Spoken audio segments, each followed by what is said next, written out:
오늘도 하나님의 말씀의 은혜를 사모하여서 예배의 자리로 나오신 우리 성도님들을 환영하고 축복합니다. 오늘 우리가 함께 나눌 말씀은 시편 2편입니다. 제가 대신 봉독해 드리겠습니다.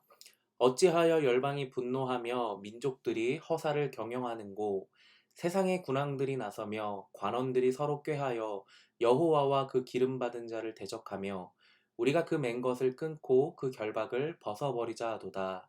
하늘에 계신 자가 웃으시며 주께서 저희를 비웃으시리로다. 그때의 분을 바라며 진노하사 저희를 놀래어 이르시기를, 내가 나의 왕을 내 거룩한 산 시온에 세웠다 하시리로다. 내가 영을 전하노라. 여호와께서 내게 이르시되 너는 내 아들이라. 오늘날 내가 너를 낳았도다. 내게 구하라. 내가 열방을 유업으로 주리니 내 소유가 땅끝까지 이르리로다.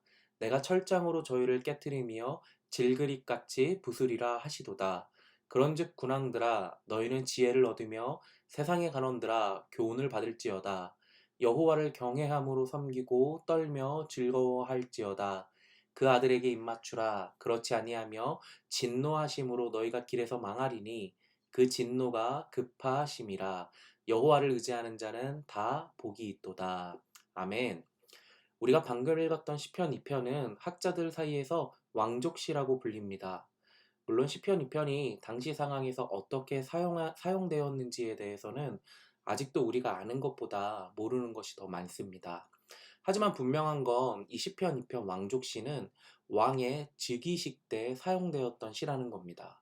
다윗을 위시하여서 그 이후의 왕들이 왕위에 오를 때 오늘 본문 시편 2편이 사용되었다는 겁니다.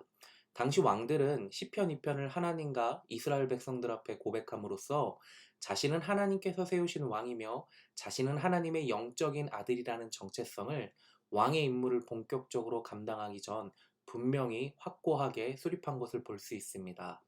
사실 이와 같이 자신의 정체성을 확고하게 붙드는 건 큰 어려움과 환난을 당했을 때 영적으로 굉장한 유익을 가져다 주는 것을 알 수 있습니다. 국가적 위기나 재난으로부터 자신의 왕권이 위협을 받을 때 자신의 정체성을 하나님 말씀 안에서 다시 찾는 일은 부정적인 생각을 몰아대며 자기 비하로부터 벗어날 수 있게 하며, 그래서 다시 한번 일어날 수 있는 힘을 공급해 준다는 겁니다. 바라기는 오늘 본문에서 하나님 안에서 또 말씀 안에서 왕이 스스로 붙들었던 정체성 두 가지를 우리가 함께 살펴보므로 이 왕의 정체성이 우리의 정체성이 됨으로 말미암아 오늘 하루도 기쁨 가운데 살아갈 수 있는 힘을 얻으시길 주의 이름으로 축복합니다. 우리가 오늘 두 가지 정체성을 살펴볼 예정인데요. 첫 번째 왕이 붙들었던 정체성은 6절에 나와 있습니다. 제가 읽어드리겠습니다. 내가 나의 왕을 내 거룩한 산 시온에 세웠다 하시리로다. 당시 아무리 왕이라 할지라도요, 모든 것이 자기 생각대로 마음대로 되는 것은 아니었습니다. 주변 열방 국가들의 위협과 침략, 내부에서 일어나는 쿠데타, 크고 작은 문제들은 왕을 낙담하게 만들었고 왕으로서의 자질을 스스로 의심하게 만들었습니다. 이때 왕에게 자신의 왕직은 혈통으로 온 것뿐만 아니라 하나님께로부터 세움을 받았고 하나님께로부터 부르심을 받은 것에서부터 왔다는 것을 확인하는 건 굉장히 중요했습니다. 하나님께서 자신을 왕으로 부르셨다는 그 말씀 안에는 왕직을 감당하면서 만나게 되는 크고 작은 어려움을 이겨낼 수 있는 능력도 함께 약속되어 있기 때문입니다. 이 정체성을 붙드는 것은 왕으로서 굉장히 중요합니다. 크고 작은 어려움 앞에 함몰되어 좌절의 늪에 빠지는 것이 아니라 좌절과 낙담, 절체절명의 위기 속에서도 약속하신 하나님의 능력을 신뢰하며 바라보게 만들기 때문입니다. 이 정체성을 붙드는 것은 사실 당시 왕뿐만 아니라 우리에게도 중요하다고 생각을 합니다. 저는 사역을 감당할 때마다 눈앞에 보이는 현실에 부딪혀 좌절과 낙담이 몰려올 때가 종종 있습니다. 그럴 때마다 저는 저를 목사로 세우신 하나님의 부르심과 그리고 이 부르심 안에 약속되어 있는 하나님의 돕는 은혜를 기억합니다. 그래, 맞아. 하나님께서 나를 목사로 부르셨다는 것은 지금 이 위기를 이겨낼 수 있는 하나님의 은혜도 내게 약속되어 있다는 뜻이야. 주님 붙들면서 다시 일어나자. 저만 이래야 될까요? 여러분, 현재 서 있는 그곳으로 하나님께서 여러분들을 또한 부르셨음을 믿습니다. 어떤 분은 직장인으로, 어떤 분은 교사로, 어떤 분은 자영업자로, 또 어떤 분은 가정주부로 우리의 삶의 다양한 모습으로 하나님께서 우리를 부르셨다는 겁니다. 때로는 크고 작은 위기가 우리에게 다가와서 우리의 마음을 핥히고 우리를 주저앉히려 할 것입니다. 그러나 그때일수록 나를 이곳 가운데 세우시고 부르신 분이 하나님이심을 확고히 붙들기를 원합니다. 그리고 이 부르심 안에 담겨 있는 하나님의 돕는 은혜가 나에게 약속되어 있음을 기억하기를 원합니다. 우리가 이렇게 정체성을 확고히 하고 하나님의 돕는 은혜가 우리 안에 약속되어 있음을 우리가 기억할 때 우리는 좌절과 낭망의 자리에서 다시 한번 일어날 수 있게 되는 힘을 얻게 되는 줄로 믿습니다. 다시 한번 내게 주신 비전을 따라 살아낼 수 있는 마음의 능력을 얻을 수 있는 줄로 믿습니다. 바라기는 이 은혜가 오늘 이 아침에 이 말씀을 듣는 우리 모든 성도님들에게 가득하게 충만하게 임하길 주님의 이름으로 축복합니다. 우리가 이어서 살펴볼 건요. 두 번째 왕이 붙들었던 정체성입니다. 7절입니다. 제가 읽어드리겠습니다. 너는 내 아들이라 오늘날 내가 너를 낳았도다. 왕은 자신이 하나님의 아들이라는 정체성을 붙들었습니다. 이 자신이 하나님의 이 자녀라는 사실을 붙들었다는 겁니다. 여러분, 이 정체성은 우리의 가치를 결정하는 굉장히 중요한 정체성입니다. 세상은 1등부터 꼴등까지 우리를 줄 세우면서 우리의 가치를 평가합니다. 끊임없이 실적과 성과로 우리를 판단합니다. 아쉬운 점은 기독교인인 우리도 세상의 가치평가 기준에 따라 똑같이 우리 자신을 평가한다는 겁니다. 우리가 얼마나 좋고 넓은 집에서 사는가, 또 무슨 차를 타고 다니는가, 무슨 브랜드의 옷을 입는가, 우리 자녀의 대학은 어디인가, 넓은 집, 좋은 차, 명품 옷, 학벌, 이것을 누릴 수 있는 건 분명 하나님께서 우리에게 주신 큰 복입니다. 하나님께 참으로 우리가 감사할 기도 제목입니다. 하지만 넓은 집, 좋은 차, 명품 옷, 학벌이 내 가치를 판단하는 기준이 되는 그 순간 내가 누리는 모든 것들이 복이 되는 것이 아니라 우리에게 저주가 된다는 겁니다. 여러분, 인간의 욕심은 끝이 없습니다. 서 있으면 앉고 싶고, 앉고 싶으면 눕고 싶고, 누워 있으면 자고 싶은 것이 인간의 욕심입니다. 10평대 살면 20평대 살고 싶고, 20평대 살면 30평대 살고 싶고, 30평대 살면 40평대 살고 싶은 것이 바로 인간의 욕심이라는 겁니다. 그런데 여러분, 끝을 모르는 인간의 욕심이 만들어낸 기준으로 내 자신의 가치를 평가한다면 여기에 과연 만족이 있을 수 있겠습니까? 우리는 좀 더 갖기 위해, 좀 더 이루기 위해, 좀 더 누리기 위해 바닷물을 마신 사람처럼 평생을 채워지지 않는 갈증과 불만족에 고통받으며 살아갈 수밖에 없다는 겁니다. 여러분, 우리는요, 세상의 평가 기준에 따라서 우리의 가치를 매기고 결정하는 사람이 아닙니다. 우리는 우리가 하나님의 아들이라는 정체성에서 우리의 가치를 찾고 결정하는 사람입니다. 여러분, 마트에 가면 물건의 가치에 따라서 가격이 매겨져 있습니다. 어떤 물건은 1,000원짜리, 또 어떤 물건은 2,000원짜리, 또 어떤 물건은 가치에 따라서 10,000원짜리로 값어치가 매겨집니다. 여러분, 그렇다면 우리는 얼마짜리일까요? 여러분, 우리는요, 예수님 목숨짜리입니다. 나를 위해 하나님이신 예수님께서 십자가에서 살찢고 피 흘리신 그 귀한 목숨으로 나를 죽음에서 사심으로 하나님의 자녀가 되었기 때문입니다. 그래서 우리는 예수님 목숨짜리라는 겁니다. 여러분, 우리의 가치는요, 세상이 말하는 것처럼 우리의 스펙이나 우리의 노력이나 우리의 애씀으로, 또 우리가 어느 집에서 사는지, 무슨 차를 타는지, 어떤 옷을 입는지에 따라서 결정되는 것이 아니라는 겁니다.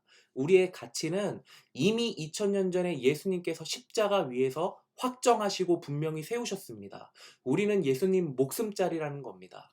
우리는 이 세상 그 어떤 귀하고 값나가는 것과 비교도 안 될 정도로 귀하고 귀한 예수님 목숨짜리라는 겁니다. 그러나 너무나도 안타깝게도 오늘날 세상은 우리의 가치를 끊임없이 평가절하합니다. 세상은 우리가 예수님 목숨짜리라는 우리의 정체성과 우리의 가치를 빼앗으려 한다는 겁니다. 마귀는 우리에게 나보다 더 잘 나가는 사람을 주목하게 합니다. 그리고 내 자신을 초라하게 만듭니다. 끊임없이 스스로를 평가절하하게 만들 거라는 겁니다. 오늘도 마찬가지입니다. 그러나 이때일수록 우리가 함께 기억했으면 좋겠습니다. 2000년 전에 내 가치는 십자가 위에서 예수님께서 결정하셨다는 겁니다. 나는 이 세상 그 어느 것보다 값어치로 평가할 수 없는 예수님 목숨짜리라는 사실을 우리가 말씀 안에서 오늘 이 새벽 시간에 다시 한번 붙들었으면 좋겠습니다. 바라기는 이 정체성이 우리에게 다시 한번 확고히 세워짐으로 인하여서 십자가 안에서 자유함을 누리시는 성도님들이 되시길 주님의 이름으로 축복합니다. 우리 기도하겠습니다.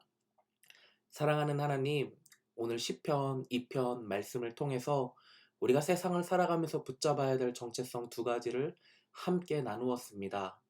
세상은 지금 이 순간에도 끊임없이 다른 사람과 나를 비교하며 나를 평가절하 합니다. 다른 사람보다 앞서지 못한 내 자신을 부각시키며 내 스스로 자기 비하에 빠지게 만듭니다. 그러나 하나님, 내가 스스로 작아지는 때가 올 때일수록 나의 자존감의 근거를 하나님의 부르심과 내가 예수님 목숨자리라는 복음에서 찾게 하여 주시옵시고, 그러므로 말미암아 내 자신과 다른 사람의 시선 앞에 자유할 수 있는 인생을 살 수 있도록 주님 그런 은혜를 우리 가운데 허락하여 주시옵소서.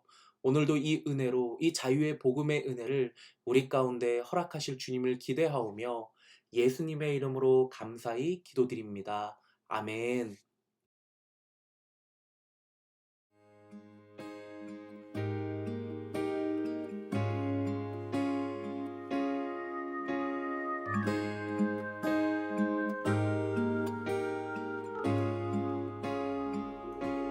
온 땅의 주인 되신 주님이 내 이름 아시며 사랑만 돌보는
부르짖을